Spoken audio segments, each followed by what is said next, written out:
অরণ্য মামুনের সাথে আমার প্রথম সিনেমা অস্তিত্ব ছোটবেলায় করেছিলাম আমি আর জোবান, আরফিন শুভ ছিল, তিশা আপু ছিল।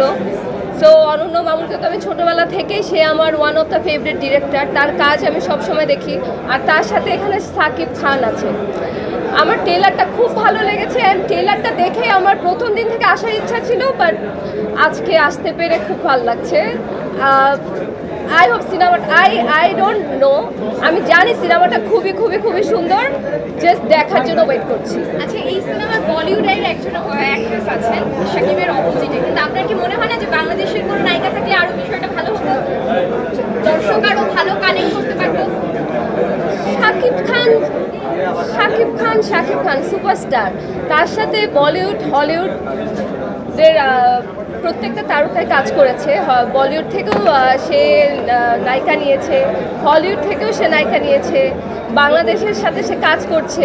হয়তো আমাদের একদিন টাইম আসবে, বাংলাদেশের সবাই ভালো করতে পারতো, আমাকে দিলেও হয়তো আমি অনেক ভালো করতে পারতাম, বাট এটা তার চয়েস। আপনি শাকিব খানের সাথে কাজ করতে আগ্রহী? অবশ্যই, আমি কেন, আমার মনে হয় প্রত্যেকটা অভিনেত্রী শাকিব খানের সাথে কাজ করতে আগ্রহী হবে, কারণ সে একটা সুপারস্টার। তার সাথে কাজ করা, তার সাথে আমি বিগ স্ক্রিন শেয়ার করবো, it's a big deal for me. তাহলে এই যে মিডিয়াতে একটা রুমার আছে যে শাকিব খান বাংলাদেশে নায়িকা পায় না বলেই বিদেশি নায়িকা নেয়, তো এই রুমারটার বিষয়ে আপনার মন্তব্য কি? তাহলে আমি শাকিব খানকে বলবো যে শাকিব খানের আশেপাশে একটু চোখ দিতে হবে, কারণ বাংলাদেশে অনেক সুন্দর সুন্দর মেয়ে আছে, অনেক সুন্দর সুন্দর নায়িকা আছে। সে আসলে আমি যদি বলি, আমি দেখেছি সে অনেক মেয়েদেরকে নায়িকা বানিয়েছে, তার জন্য অনেক মেয়ের ক্যারিয়ার সে তৈরি করেছে। সো অবশ্যই সে করেছে, আর সে আরও করবে। আমার কাছে ইটস আ গুড কোয়েশ্চেন।